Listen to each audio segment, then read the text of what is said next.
Stability of cycloalkane. Cycloalkane की stability के लिए हम दो थ्योरी को पढ़ते हैं। पहली है बेयर स्ट्रेन थ्योरी एंड दूसरी है combustion theory. According to Baeyer strain theory ये कुछ साइक्लोएल्केन्स हैं, जिसमें पहला है साइक्लोप्रोपेन, जिसका ज्योमेट्रिकल एंगल कितना होता है 60 डिग्री।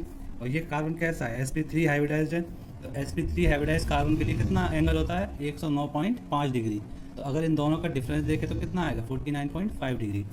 इसी तरह से साइक्लोब्यूटेन का ज्योमेट्रिकल एंगल कितना है 90 डिग्री, और इसको 109.5 से माइनस करेंगे तो कितना आएगा 19.5। इसी तरह साइक्लोपेंटेन के लिए डिफरेंस कितना आएगा 1.5, साइक्लोहेक्सेन के लिए 10.5 और साइक्लोहेप्टेन के लिए ये कितना आएगा ग्रेटर देन 10.5। तो according to Baeyer strain theory सबसे कम डिफरेंस किसके लिए आ रहा है साइक्लोपेंटेन के लिए। तो सबसे कम साइक्लोपेंटेन के लिए आ रहा है। तो इस थ्योरी के अकॉर्डिंग सबसे ज़्यादा स्टेबल साइक्लोएल्केन कौन सा है साइक्लोपेंटेन। थ्योरी की तो ये कुछ साइक्लोएल्केन है जिसमें ये जो वैल्यू दे रखी है क्या है enthalpy of combustion in kilojoule पर मोल, और ये क्या दिया हुआ है एंथैल्पी ऑफ कंबंशन पर CH2 इन किलोजूल पर मोल। साइक्लोएल्केन की बात करें तो साइक्लोएल्केन के लिए एंथैल्पी ऑफ कंबंशन किलोजूल पर मोल है कितना 2091। इसको अगर हम 3 से डिवाइड कर देंगे तो हमारे पास क्या आ जाएगा ये डेल्टा SC पर CH2 मॉलिक्यूल आ जाएगा। तो साइक्लोप्रोपेन के लिए क्या वैल्यू है 697।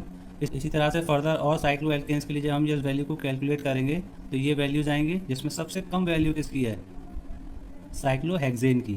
तो ये सबसे छोटी वैल्यू को फर्दर हम क्या करेंगे इन वैल्यूज़ में से माइनस करेंगे और जितने कार्बन हैं उनसे मल्टीप्लाई कर देंगे। तो क्या आएगी वैल्यू साइक्लोएल्केन के लिए क्या आएगी 117, साइक्लोब्यूटेन के लिए कितना आया 112, साइक्लोपेंटेन के लिए कितना आया 25, साइक्लोहेक्सेन के लिए 0 एंड साइक्लोहेप्टेन के लिए कितना आया 26। तो सबसे कम वैल्यू किसके लिए आई है साइक्लोहेक्सेन के लिए। तो सबसे ज़्यादा स्टेबल कौन हो गया साइक्लोहेक्सेन। तो the most stable share form of एक कंपाउंड दिया हुआ है जिसमें एबव द प्लेन क्या है इथाइल ग्रुप है, एक methyl group above the plane है और एक क्या है बिलो द प्लेन है। तो इसे क्या कहेंगे 1 2 3 4। इसमें क्या है हमें सारे ऑप्शन जो भी मैंने आपको नोट में बताया था उसको देखना होगा। इसके लिए हम सबसे पहले क्या करेंगे एक चेयर फॉर्म बनाएंगे,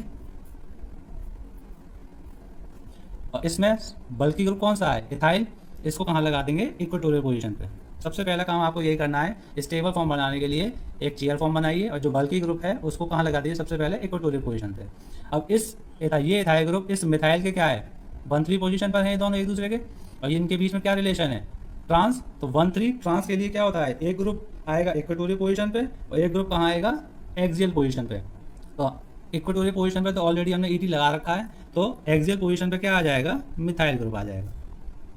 ठीक है, अब ये दोनों मिथाइल ग्रुप एक दूसरे के क्या हैं फर्स्ट और सेकंड पोजीशन पर हैं, लेकिन एक दूसरे के कहाँ हैं ट्रांस पर हैं। तो 1-2 ट्रांस में क्या था 1-2 ट्रांस में या तो दोनों ग्रुप इक्वेटोरियल पोजीशन पे होंगे या एक्सियल पोजीशन पे होंगे। तो ये क्या होगा एक्सियल पर है तो इसे भी हम कहाँ लगा देंगे एक्सियल पे। तो कौन सा ऑप्शन सही हो जाएगा बी।